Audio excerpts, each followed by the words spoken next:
Bonjour Chloé Rouget et Marc Jolivalt. Déjà merci d'avoir accepté notre invitation ici au forum de l'ESS. Je vais commencer tout simplement par Chloé, si tu veux bien te présenter et puis nous dire aussi, nous présenter la structure Co à laquelle tu appartiens et avec laquelle tu es venu ici pour mener une conférence, rencontre, atelier, échange, débat. Je ne sais plus très bien. Un atelier. Ok, un atelier. J'ai tout mis comme ça, j'avais là. Oui, donc moi je travaille dans cette association Co, qui est une association en fait qui fait partie d'un pôle qui s'appelle le pôle culture et richesses humaines. Je suis responsable de projet richesses humaines dans cette structure. En fait, il y a 3 activités. Il y a une activité alors de groupement d'employeurs qui est dédiée plutôt au secteur culturel, qui existe maintenant depuis quasiment 17 ans, qui est très on va dire, bien identifié dans le secteur culturel. Il y a une ouverture vers l'ESS, vers des structures plutôt action sociale récemment, et une coopérative de formation et de conseil plutôt sur des thématiques RH ou d'intelligence collective ou de qualité de vie au travail, par exemple. Et une association de recherche et développement sur la question du travail dans le secteur culturel, plutôt, parce que c'est plutôt une structure qui s'est créée, qui a émergé en tout cas via, dans un premier temps, les musiques actuelles, puis après qui s'est ouvert à toutes les filières qu'on connaît dans la culture. Et donc moi, je suis responsable de cette activité de recherche et développement. Ok. Et c'est quoi du coup les richesses humaines? Qu'est-ce qu'on entend par là?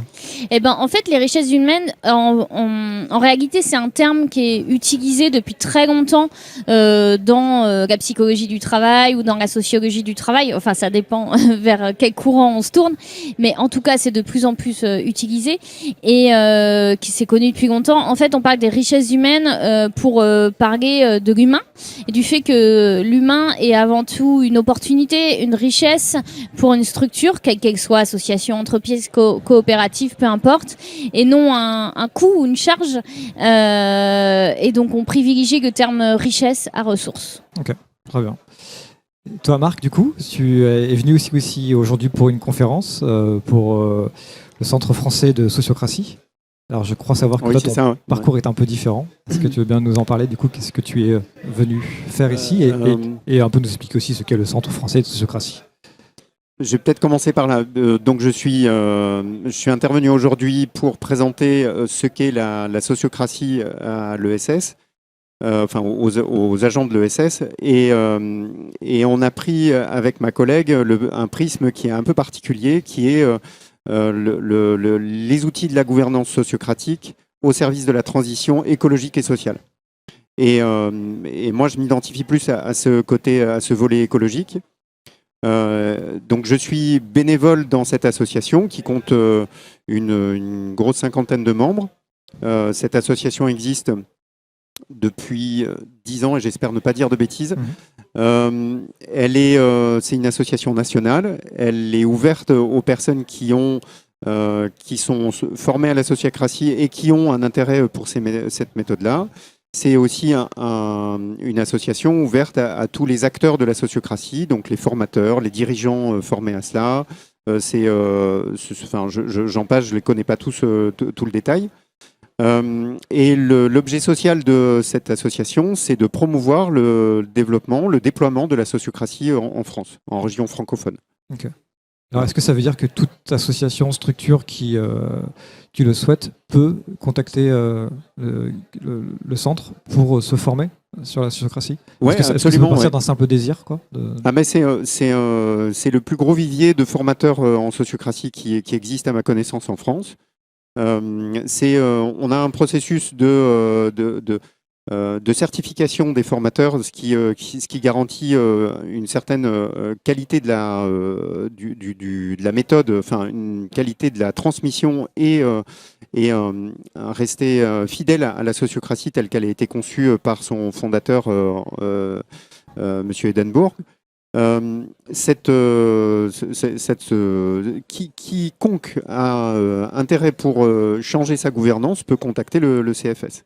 Il se trouve que les collectifs de l'ESS sont de meilleurs clients, entre guillemets, parce que ce sont des structures qui sont plus proches de l'humain, qui essayent d'explorer des autres méthodes qui prennent plus en compte le côté humain et non pas, qui viennent chercher la richesse des individus et pas simplement leurs mains.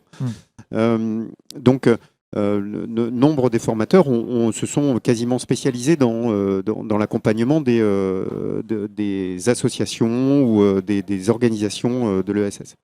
Alors, désolé, je me suis rendu compte que je suis allé un petit peu vite, peut-être pour celles et ceux qui ne le savent pas, mais c'est quoi un modèle sociocratique? Enfin, c'est quoi la sociocratie? Ouais, alors bon là, je vais pas pouvoir le définir en 2 minutes. Oui, c'est vrai. Mais l'essentiel de la sociocratie, je pourrais le dire, et encore, non, j'hésite. C'est une méthode de gouvernance, comme on peut en avoir dans la démocratie ou dans l'autocratie. C'est une manière de prendre des décisions ensemble. Et donc, du coup, de faire avancer, de créer des liens qui structurent un collectif. Voilà la famille dans laquelle se situe la sociocratie. Et sa particularité, c'est qu'elle essaye de gérer un nombre important de difficultés qu'on rencontre dans la démocratie, à savoir la représentativité, l'inclusion des minorités, l'écoute active de son environnement, et moi qui suis concerné par l'écologie, pour moi c'est une porte d'entrée importante, et ça peut aller sur plein d'autres sujets, mais son objectif c'est de créer des collectifs qui soient dans l'inclusion, donc dans la gestion de la transition sociale, et des collectifs qui soient à l'écoute de leur environnement. Okay. Alors du coup, une question pour tous les deux. Quel est un peu votre constat, votre avis en vrai sur un peu l'état des lieux de l'ESS, de son fonctionnement, à la fois en termes de gouvernance et justement de ressources humaines? Enfin, je me dis que si vous êtes là et si vous travaillez dans ces structures-là, c'est qu'il y a des besoins. C'est quoi les réalités pour vous? Évidemment, à votre échelle, avec votre prisme chacun. Moi je vais parler plutôt de la question RH et de l'humain. Ce qu'on constate en tout cas, c'est que donc nous, dans le cadre de notre travail, on a quand même alors j'ai pas expliqué ce que c'était tout à l'heure, le groupement d'employeurs. C'est de l'emploi partagé entre structures du secteur culturel qui deviennent co-employeuses avec un salarié qui est mis à disposition, et le groupement d'employeurs est co-employeur au même titre et permet en fait d'agir sur ce qu'on appelle la fonction RH, c'est-à-dire le suivi de formation, l'entretien professionnel. En tout cas, il fait figure de tiers pour pouvoir réguler s'il y a des soucis, voilà. Parce que on s'est rendu compte que l'emploi dans le secteur culturel est très morcelé. Il peut aussi être dans l'ESS, et surtout on est sur beaucoup de précarité, des salaires qui sont pas très importants pour des compétences quand même avec assez exigeantes, une technicité qui est demandée, des études. Souvent on embauche en master 2, donc c'est des personnes qui sont quand même très formées et qui se retrouvent dans un secteur professionnel où il y a eu toute une époque où vraiment il était plutôt l'entrée était le militantisme. Donc voilà, à un moment donné, il y a une professionnalisation en fait qui a créé un besoin de structurer, d'accompagner ses salariés sur de la montée en compétences, mais aussi sur toutes les questions de comment on travaille ensemble. Et en fait, nous, notre point central, c'est qu'est-ce que ça veut dire le travail dans une structure culturelle, comment on travaille, comment on peut améliorer, comment on peut passer une bonne journée de travail ensemble, comment on peut parler du travail au même titre qu'on parle d'un projet, quel qu'il soit. Et à l'intérieur de ça, on a mené des études sur l'engagement, l'attractivité et les conditions de travail. Et c'est vrai que le constat est qu'on n'est pas du tout épargné, on va dire, par ce qui s'est passé sur l'après-Covid, les crises vocationnelles, les reconversions, les difficultés que chaque secteur professionnel a pu rencontrer. Mais nous, ça datait d'avant. Et aussi, on est face à de l'emploi, beaucoup d'emplois intermittents. Voilà, donc c'est pas forcément évident de bien capter toutes les problématiques. En tout cas, on a du retard. On a du retard. On n'est pas du tout. On commence juste à prendre conscience que en fait, on n'est pas que dans de la passion. Ça reste aussi du travail et que parfois c'est bien d'avoir des règles communes pour travailler ensemble parce que quand on fait 80 heures par semaine, on peut être épuisé et puis c'est normal. Et puis c'est pour ça qu'il y a le droit du travail et tout ça. C'est de trouver aussi des accords en fait qui correspondent au secteur professionnel qu'on retrouve complètement dans l'ESS. Là, je parle de ça. Alors évidemment, si on parle de la MGEN, des grosses mutuelles où il y a vraiment des RH qui sont embauchés pour ça, c'est sûr que c'est différent. Mais dans des petites assos ou en tout cas qui sont nées vraiment d'un engagement bénévole, on retrouve complètement ça. Et le deuxième point, et pas des moindres, c'est que les gouvernances dans les associations, souvent, sont montées en fonction d'un projet. Et pas d'un projet, c'est-à-dire on va monter un spectacle, on va se dire tiens, il faut une association, il y a une gouvernance qui va arriver. Et c'est pareil sur plein d'autres actions, quelles qu'elles soient. Sauf qu'en fait, les gouvernances, c'est eux qui sont employeurs, qui ont la responsabilité. Donc à un moment donné, s'il y a un problème, c'est sur eux que ça retombe. C'est aussi eux qui doivent prendre des décisions et ils sont pas du tout formés.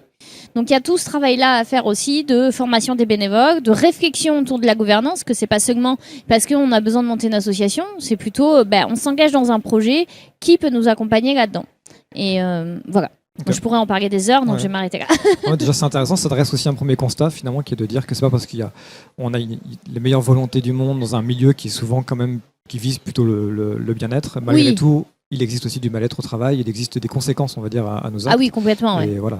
Et on essaye de se débrouiller avec ça. Oui, complètement. On est sur des valeurs plutôt dites à gauche et on vise en tout cas une éthique. Mais il faut dire aussi que la plupart des personnes qui sont en situation de direction ne sont pas formées à la direction. Souvent, on est sur des personnes qui ont gravi les échelons petit à petit via des opportunités, mais n'ont pas du tout de formation en management ou même juste en organisation, comment ça fonctionne une équipe, quoi. Ni en recrutement, ni tout ça. Et là, on a quand même beaucoup de retard. Enfin, en tout cas, je connais plus que secteur culturel et oui, on a beaucoup de retard. Ouais.